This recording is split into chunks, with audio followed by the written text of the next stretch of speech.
Okay. All right, so we're ready to go. Yeah. So your questions are really just about what we're doing internationally at this point? Yeah, generally, yeah. Okay. So, Good. yeah, my first question is really connected with your international program. So videos coming later? It's Yeah. two different separate interviews? Yeah, it will be two separate Okay. interviews. So, as far as I know, the Missouri University is one of the best university in states, specifically in journalism department. So, Missouri University and Columbia are the two best universities in the states. And I know that Missouri has a huge amount of relationship with other universities all around the world, and you're responsible for developing this relationship. Could you tell us a little more about your work and your experience in this field? Sure, but I might say that while it's true, it's my job these days to manage those relationships and to create new ones. The School of Journalism has been outwardly focused since its beginning 106 years ago. The original dean of the school, Walter Williams, was in fact very active internationally and began developing relationships for our school. It was he who said that he really wanted the School of Journalism not only to be the world's first school of journalism, but it should in fact be the world's journalism school. So I say that to say that we are completely sincere in our desire to work with journalists from around the world, both in country or at Missouri. What kind of program do we have? International program for students? Well, there's you can divide them into several categories, but I think that simplistically we can say we're working on making sure we give opportunities for our existing students, domestic U.S. students, to travel abroad, and we have a collection of more than 20 places that they can go study for a semester, for a year, for a shorter-term summer program, what have you, so that they can have some worldly or global experience during the time they are at Missouri. And we're sending about 1 out of every 3 of those students out during their time, which is well above the national average in the U.S. for participation in mobility or study abroad programs. So our students understand that part of the equation is to come, learn a lot at Missouri, but also go somewhere else during their time period and go off and learn some things. In addition to that, our faculty members are very active in journalism training and in teaching journalists from around the world in a variety of important ways. Programs such as this one, where my colleagues Mike McKean, Judge Slifka, and Jim Flink, as well as myself, have already been here and will intend to send some additional people in the future, provide us a platform or an opportunity to learn from you while teaching you.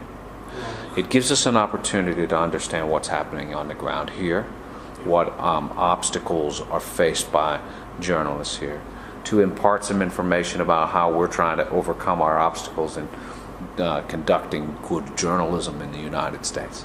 So it's a face-to-face interaction, two-way communication, not the sort of lecturing that might go on sometimes with other folks. So we take some pride in that. There are 80 full-time faculty members at the Missouri School of Journalism. Many of them, most of them even, have been out internationally doing work, either to train or to work on at presenting their research to with other research colleagues and to conduct global or cross-cultural research.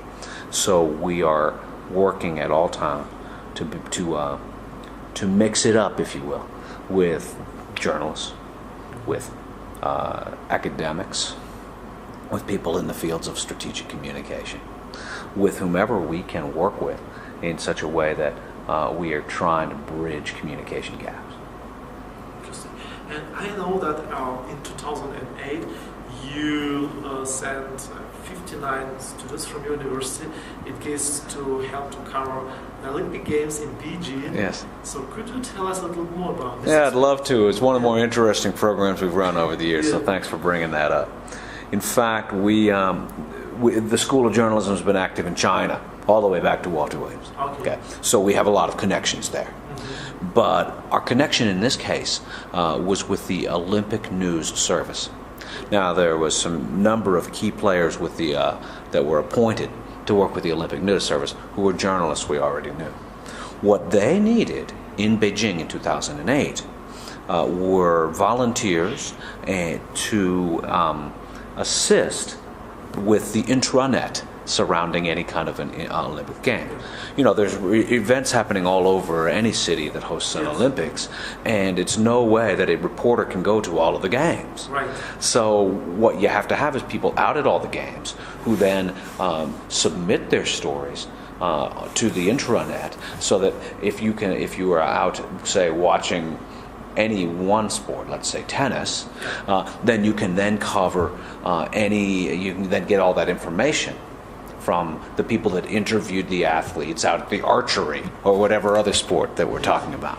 So they came up with a program in which they asked for English-speaking journalism students from several key universities around the world in English language countries, so the US, Britain, Australia. And Missouri got into that one in a much larger way than anyone else. Some people sent a few people. We sent 59 of them, along with 2 faculty members. How you sorted them? Excuse me? How you sorted them? The students, how you just, sorted like. Yeah, how did we select them? Select. Yes. Through a competitive process. Okay. First of all, we said, we'll do this, but we need some help. And we invited the top guy from the Olympic News Service to come to campus and promote and say, here's what I need. Most of them were graduates, master's Most were undergraduates.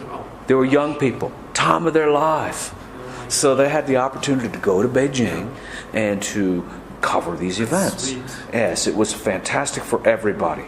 And our hosts there were incredibly gracious. You know, they all got to wear, they had uniforms to wear so that everybody could make them up. They got to interview famous athletes.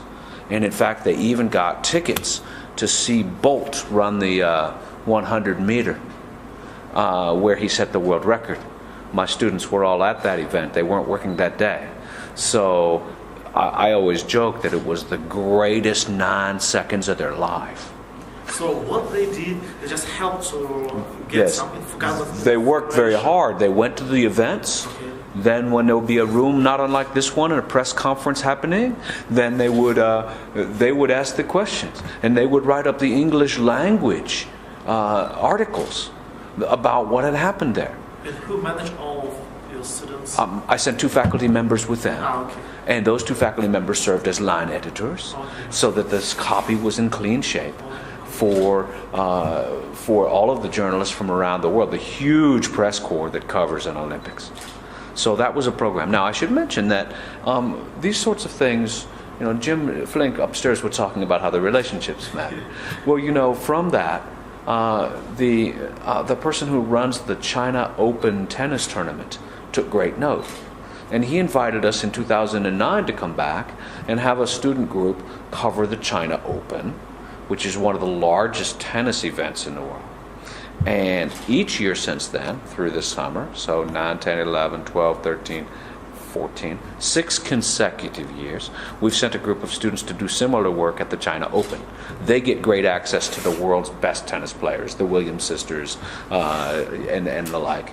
And they go and do coverage for the websites of the Professional Tennis Association, also in English. So, you know, those are the sorts of things that we enjoy doing, because they're incredible opportunities for our young people. But they're also opportunities for us to expose them directly to people they wouldn't otherwise meet. Do you have any idea if Kazakhstan will just win in this competition to provide Olympic Games in 2020? Will Missouri University, will Kazakhstan have a chance to get students from Missouri University? And I would say, if there's a need, if there's an interest here in Kazakhstan for some students to come do that, we would be quite interested in participating in something like that. And I will, of course, keep an eye on that as it gets a little bit closer. Because, in fact, our students could learn a great deal coming here and would enjoy it very much, and I feel very comfortable bringing them here. And I think they could be useful, particularly if there's a need for English language copy. And in Olympic Games, there usually is that need. The Worldwide Press Corps tends to use English as the lingua franca, if you will. So I would think that there's a decent possibility. So I guess having now come to Almaty for the first time, I'm rooting for the city to get the games. Okay. But this is another question. This is really close to our university system. I don't know how you common or not with our Kazakhstani universities, but what would be your suggestions in case to develop our methods of teaching? You know, that's a great question, and I should have probably brought up that one of the other things that we've done historically and done quite a bit is work with universities on curriculum development. In other words, you mentioned Missouri's a famous journalism school. Right. Missouri's fame in journalism education comes from our commitment to experiential education, or learning by doing, hands-on journalism.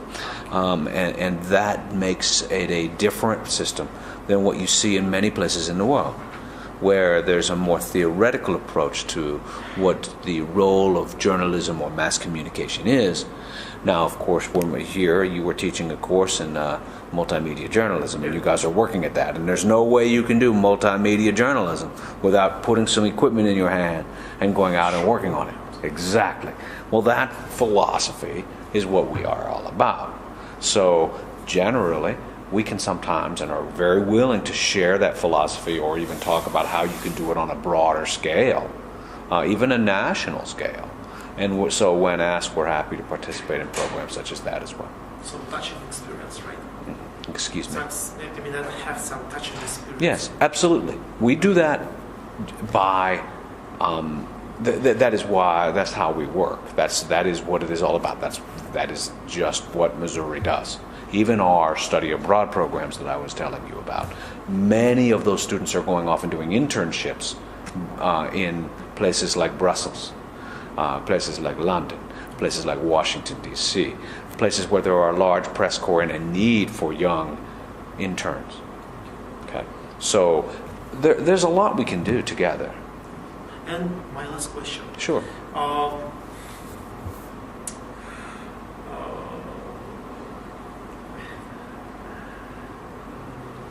What would be your suggestions? What is your expectation from this iMedia project?